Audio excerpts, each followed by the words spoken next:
तत्व आहे। धन्यवाद। रोहित दादा।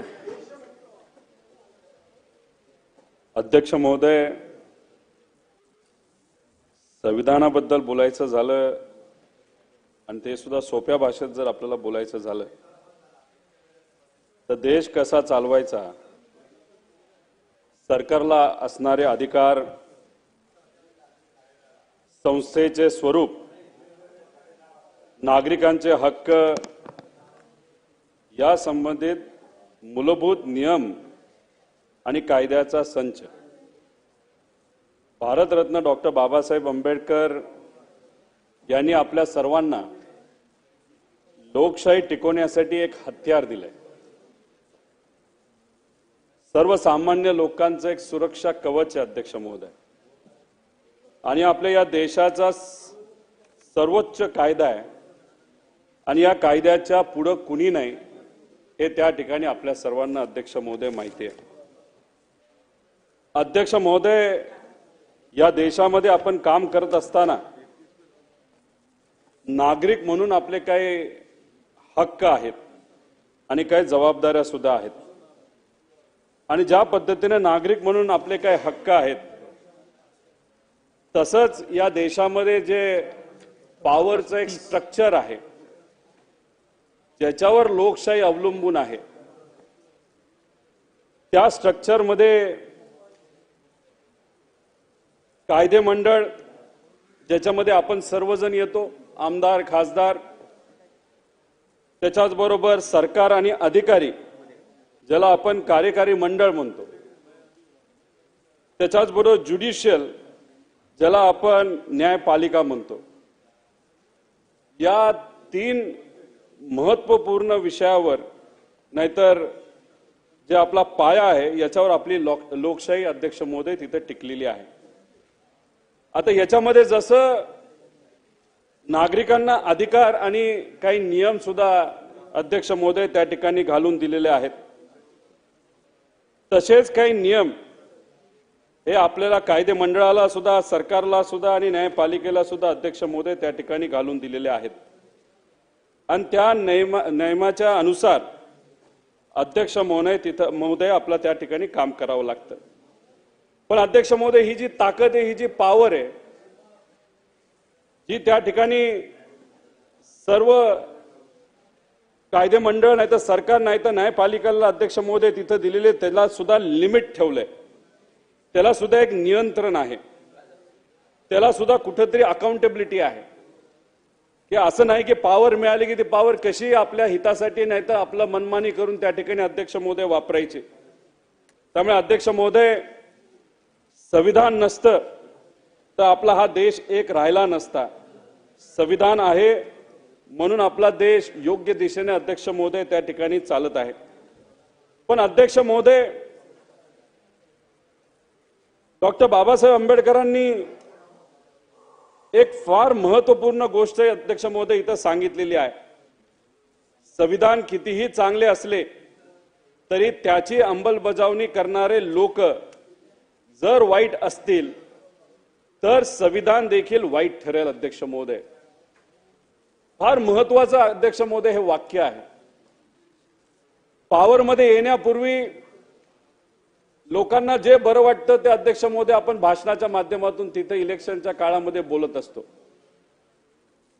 पण पॉवरमध्ये आल्यानंतर आपण कशा पद्धतीने वागतो हे पण अध्यक्ष महोदय त्या ठिकाणी महत्वाचं आहे। आज अनेक लोक संविधानावर बोलले, याच्या आधी सुद्धा बरेच लोक संविधानावर अध्यक्ष महोदय बोलले असतील, पण अध्यक्ष महोदय, जेव्हा तुमच्याकडे पॉवर असते तुम्ही त्या पॉवरचा उपयोग खऱ्या अर्थाने सामान्य लोकांच्या हितासाठी कितपर्यंत करता हे सुद्धा तितकंच अध्यक्ष महोदय महत्वाचं आहे। कारण हे जे पवित्र पुस्तक आहे ते काय सगळ्यांनीच वाचलंय असं नाही अध्यक्ष महोदय, आणि तसं विचारलं तर सामान्य लोकांना एक या देशाचा नागरिक म्हणून काही प्रमाणात कसं वागायचं हे माहित आहे, पण सरकार कसं चालवायचं, सरकार कसं चालतं याच्याबद्दल अध्यक्ष महोदय त्यांना काहीही माहित नाही। त्यांची फक्त इच्छा एवढीच असते की पोलीस स्टेशनमध्ये गेलं तर त्यांचं काम लगेच झालं पाहिजे, त्यांना असणारी अडचण सुटली पाहिजे.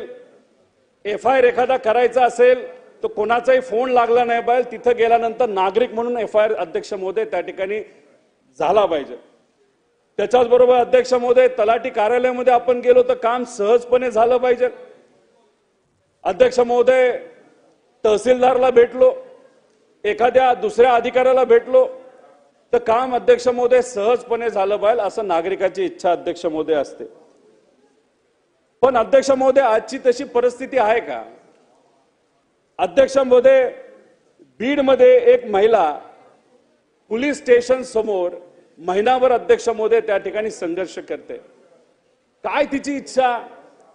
तिची मुलगी, पोटची मुलगी महिनाभर झालं सापडत नाही अध्यक्ष महोदय. आणि मग अशा पद्धतीनं फक्त मुलीला शोधायचे आणि ते पोलिसाचं कर्तव्य आहे, ते अधिकारी आहेत. पण ते अधिकार त्या ठिकाणी योग्य पद्धतीने न वापरत असल्यामुळे एका नागरिकाला, या भारताच्या या राज्याच्या नागरिकाला अध्यक्ष महोदय त्या ठिकाणी आत्महत्या करण्याचा प्रयत्न तिथं अध्यक्ष महोदय करावं लागतं. का? तिच्यावर फक्त लक्ष आणण्यासाठी अध्यक्ष महोदय. हे योग्य नाही अध्यक्ष महोदय. तसंच अध्यक्ष महोदय सोलापूरमध्ये एक वृद्ध शेतकरी त्याचा प्रश्न मिटत नाही म्हणून वर्षोनवर्ष जिल्हा अधिकारी कार्यालयामध्ये चक्रा अध्यक्ष महोदय मारतो. चपला झिजून जातात अध्यक्ष महोदय, पण तरी सुद्धा त्यांचा प्रश्न तिथं सुटत नाही, त्याचं कुणी ऐकत नाही अध्यक्ष महोदय. तो तिथं वृद्ध शेतकरी काय करतो तर आत्महत्या करण्याचा अध्यक्ष महोदय प्रयत्न करतो. काय त्यांची फक्त इच्छा होती अध्यक्ष महोदय, अधिकाऱ्यांनी फक्त त्यांचे 4 शब्द ऐकून घ्यावे, त्यांची अडचण सोडवावी, एवढीच त्यांची इच्छा. संविधान आणि लोकशाहीमध्ये अध्यक्ष महोदय हाच तर त्यांचा अधिकार आहे. अध्यक्ष महोदय मयत संतोष देशमुख यांचे भाऊ काय म्हणतात? पोलीस नसते तर माझा भाऊ वाचला असता अध्यक्ष महोदय. आता पोलीस अधिकारी आहेत, त्यांच्याकडे पॉवर आहे, त्या पॉवरचा उपयोग कशासाठी करावा? तर एखाद्या सामान्य व्यक्तीवर जर अध्यक्ष महोदय अन्याय झाला असेल तर त्या व्यक्तीला, त्या कुटुंबाला न्याय देण्यासाठी त्या पॉवरचा उपयोग व्हावा. पण अध्यक्ष महोदय त्या केसमध्ये तसं झालं नाही. आणि असं जर स्टेटमेंट एखाद्या सामान्य नागरिकाचं जर त्या बाबतीत येत असेल तर अध्यक्ष महोदय या संतोष देशमुखच्या भावाला संविधानाबद्दल काय वाटत असेल अध्यक्ष महोदय? ज्या शेतकऱ्यांनी आत्महत्या करण्याचा प्रयत्न केला त्यांना संविधानाबद्दल अध्यक्ष महोदय आज काय वाटत असेल?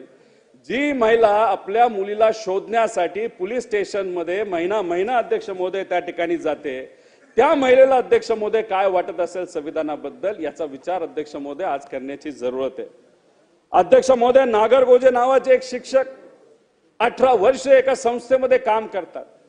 आज परमनंट होईल, उद्या परमनंट होईल, आता नोकरी मिळेल, आता परमनंट होईल, आता पगार चालू होईल, अशी अध्यक्ष महोदय त्या ठिकाणी त्याची इच्छा होती. मुलांना ते शिकवतात, पण 18 वर्ष झाले तरी अध्यक्ष महोदय त्यांना तिथे न्याय मिळत नाही. काय वाटत असेल नागरगोजेंच्या पत्नीला संविधानाबद्दल अध्यक्ष महोदय? अध्यक्ष महोदय जालना जिल्ह्यामध्ये एका धनगर समाजाच्या मुलाला त्या ठिकाणी अध्यक्ष महोदय मारलं जातं फक्त तो मंदिरात गेला म्हणून अध्यक्ष महोदय. काय वाटत असेल त्या मुलाला संविधानाबद्दल अध्यक्ष महोदय, याचा विचार अध्यक्ष महोदय करण्याची जरूरत आहे. अध्यक्ष महोदय परभणीमध्ये सोमनाथ सूर्यवंशी लॉ शिकत होता, एका वर्षामध्ये लॉयर झाला असता आणि लॉयर झाल्यानंतर सामान्य लोकांचे प्रश्न, समाजाचे प्रश्न हे कुठेतरी न्याय व्यवस्थेच्या माध्यमातून अध्यक्ष महोदय या मुलाला तिथे सोडले असते.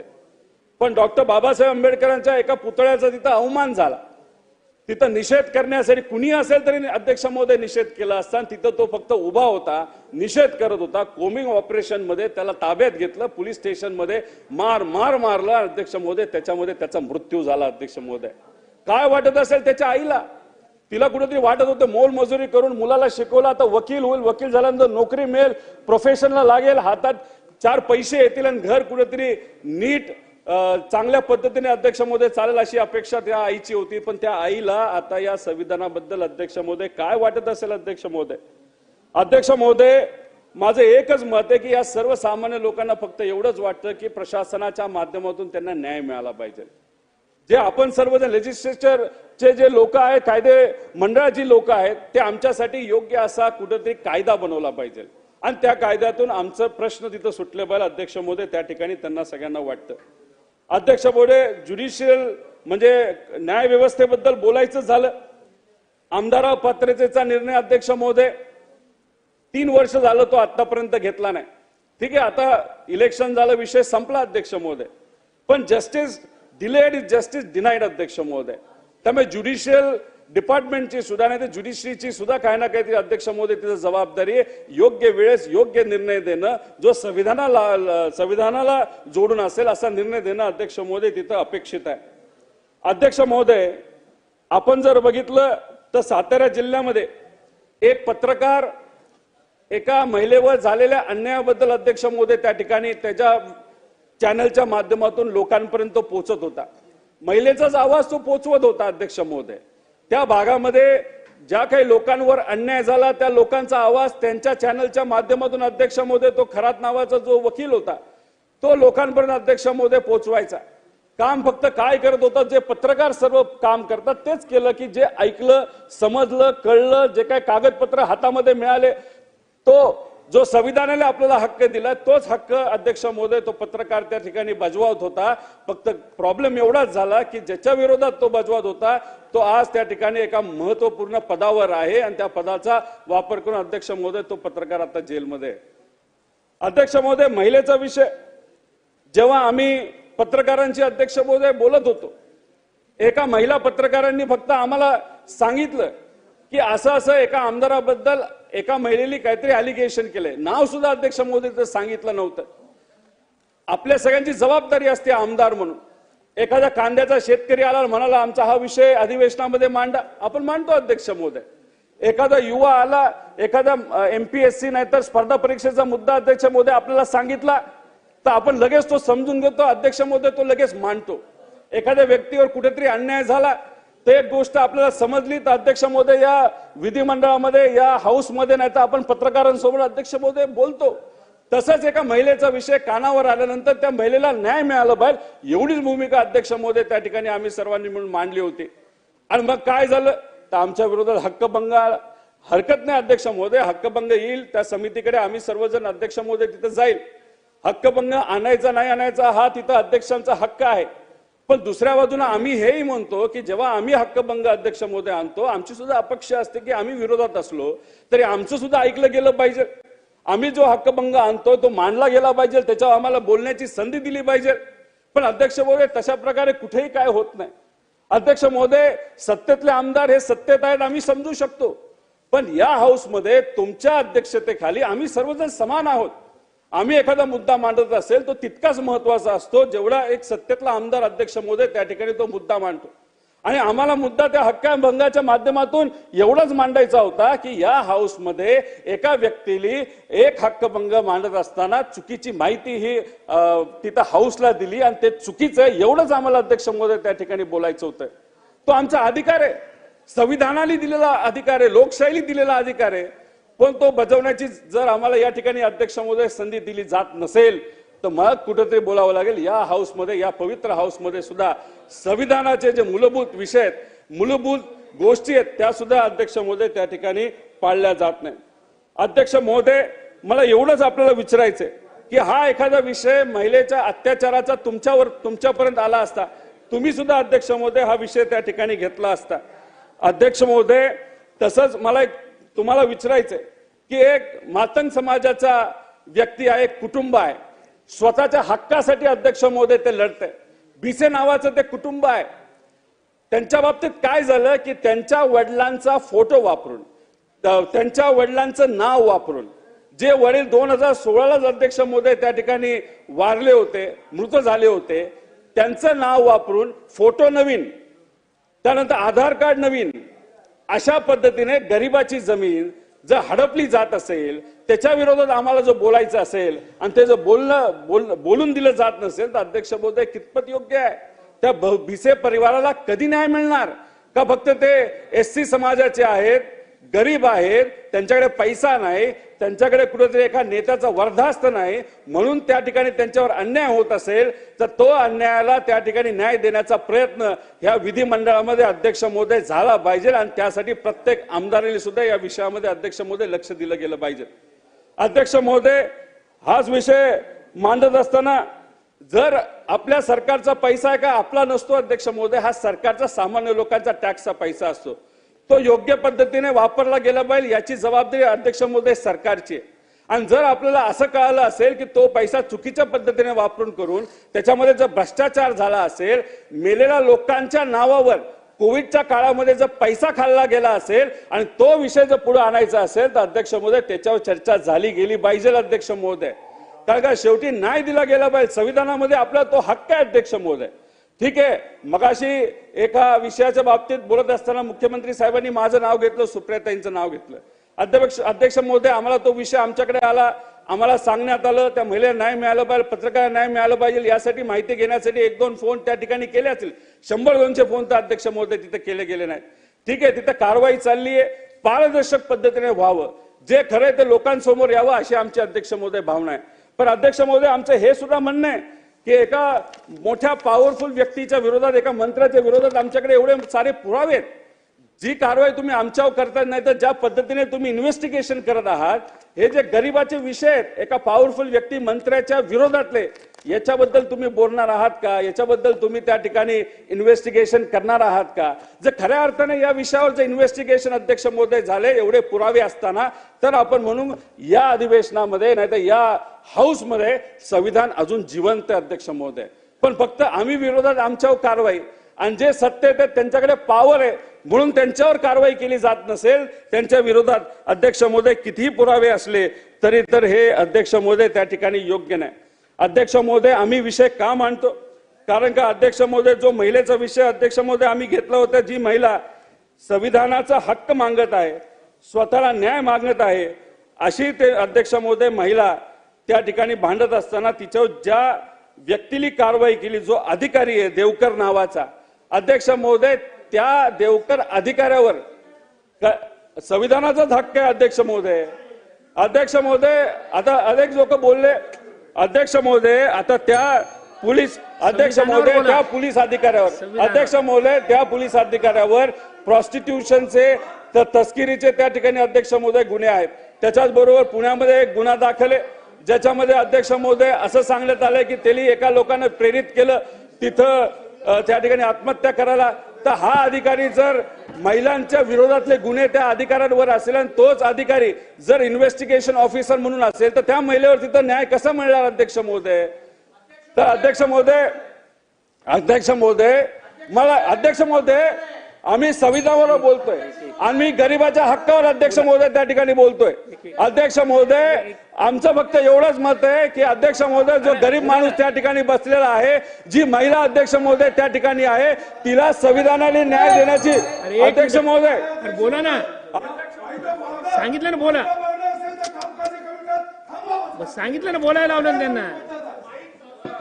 त्यांचं mic अध्यक्ष चालू करा. महोदय, सदनातले सर्व सदस्य या ठिकाणी भारतीय गणराज्याला 75 वर्ष पूर्ण झाली, त्याच्याबद्दल आपण राज्यघटनेच्या विषयी चर्चा करतो. सन्माननीय मुख्यमंत्र्यांनी उत्तरामध्ये काही सांगितलं, त्याचा संबंध जोडून इकडे त्या विषयावर बोलणं हे विषयाला पूर्णपणे सोडू नये. आम्ही इथे इतक्या वेळ बसलोत कशा करता? तर आम्हाला राज्यघटनेवर बोलायचंय म्हणून. आणि तुम्ही एकतर ते रेकॉर्डवरनं काढून टाका आणि त्याला सांगा भारतीय राज्यघटनेवर त्यांना जेवढी वेळ असेल तेवढ्यावर त्यांना बोलू द्यावं. हे काढून टाका तुम्ही. कसं काय? राज्याचे मुख्यमंत्री काही बोललेत आणि राईट ऑफ रिप्लाय, या ठिकाणी राज्यघटनेवर बोला, राईट ऑफ रिप्लाय त्याला मिळाला. मग त्यांच्या पक्षाच्या नेत्यांना राईट ऑफ रिप्लाय मिळाला होता ना. बोला.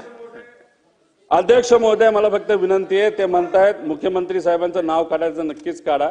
याच्या पुढे अध्यक्ष महोदय बोलत असताना सांगितलं ना, मुख्यमंत्री साहेबांचं नाव काढा त्यातून. रुलिंग दिलं मी. अध्यक्ष महोदय, पण अध्यक्ष महोदय, दुसरा एक महत्वाचा विषय या ठिकाणी मांडतो की आम्ही 3 ते 3.5 लाख लोकांचं प्रतिनिधित्व अध्यक्ष महोदय त्या ठिकाणी करतो. आम्हाला काही अधिकार असतात. आम्ही या विधिमंडळामध्ये लक्षवेधीच्या माध्यमातून, प्रश्नाच्या माध्यमातून, इतरही काही वेगळे आम्हाला ज्या काही पॉवर्स असतात त्याचा उपयोग करून आमच्या मतदारसंघातले अध्यक्ष महोदय या ठिकाणी आम्ही विषय मांडत असतो. विषय मांडत असताना आम्ही जेव्हा एखादा प्रश्न मांडतो त्याला उत्तर दिलं जातं. उत्तर जर आम्हाला योग्य वाटलं तर आमचं समाधान अध्यक्ष महोदय त्या ठिकाणी होतं. पण जेव्हा उत्तर दिलं जातं त्याला आपण आश्वासन म्हणतो.